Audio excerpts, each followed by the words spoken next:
We are Group 16, we are going to introduce Quanzhou dialects.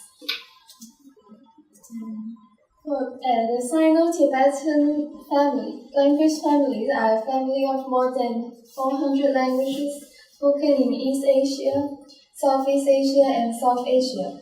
The Sinatic is the varieties of Chinese which has 7 dialect groups under it.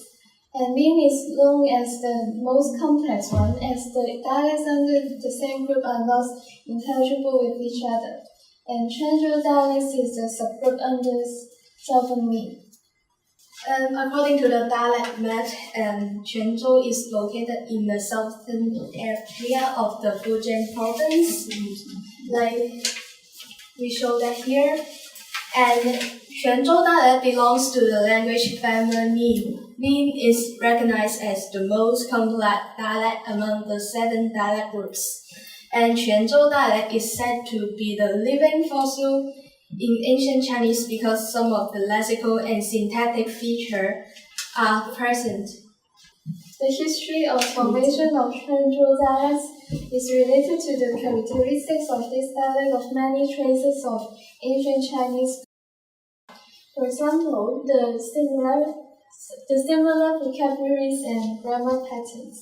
And for the historical background, we have to trace back to the Jin dynasty. The disaster of Yongjia and loss of hands migrated to the Min region, and they bring their languages, ancient Chinese, to southern Min. There are a total of 6 types of immigration to the south. And so this dialect is formed in late time with a significant influence of ancient Chinese.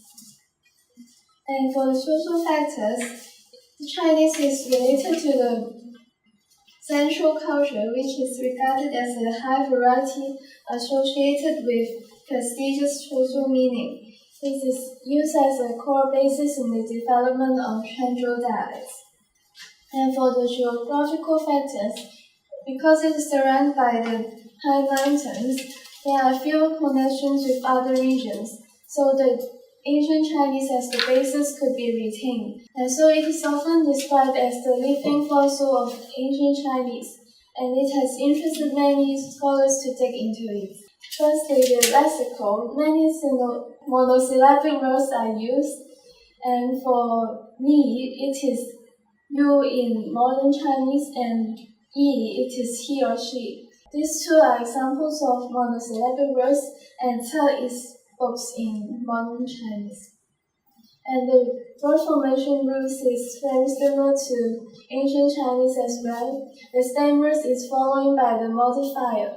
And in this example of female cats, the female is a modifier to the stem root indicating its sex.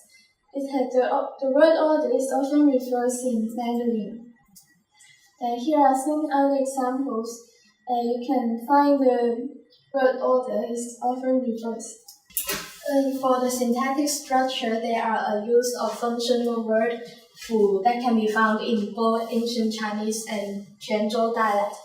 Fu is a particle in ancient Chinese. It can signal a rhetorical question. Signaling rhetorical question is one of the functions of ma in modern Chinese. And fu is no longer a final particle for question in modern Chinese now, but it is still used in Quanzhou dialect nowadays. And we can see that in one of the examples of Quanzhou dialect collected by our group mates. It is an interesting movie, isn't it?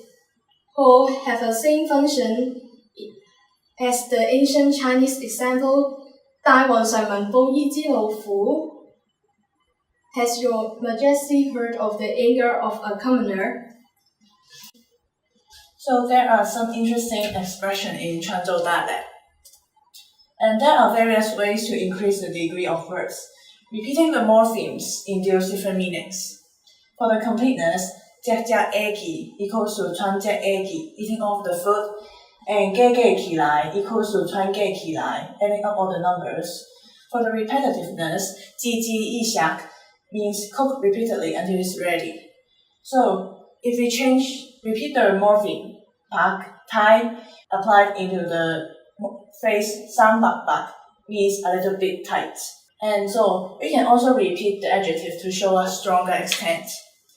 And like 喵仔舌甲背背, the cat is getting fatter. And 喵仔舌甲背背背, the cat is getting fatter and fatter.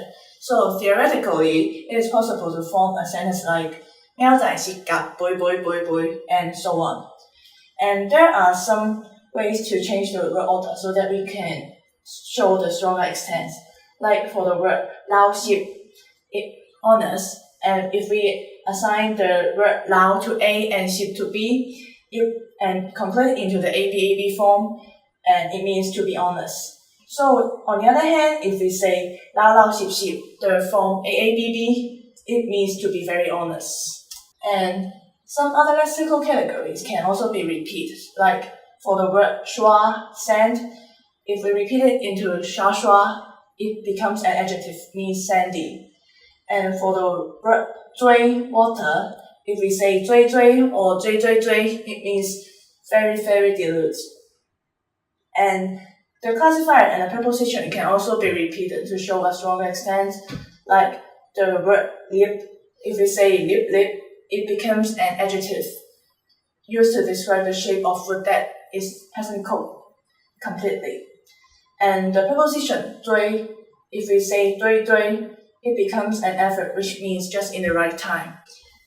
For the syntax, the frequency of using uber sentence is high in Quanzhou dialect. It can be used to express the existence of an action or status, yes/no interrogative, and to express the completeness of an action. For the first function, we can see that the syntactic structure is nyang plus u or ge plus the existence of an action or status. For example, the water isn't boiled, 追不困, and the flower becomes red, 開無硬. So for the next function, yes/no interrogative, we can see that the structure is u plus verb phrase or adjective phrase plus be. The examples are, did you buy the book? 這有買吧. And did you go to school? 你有去學堂吧?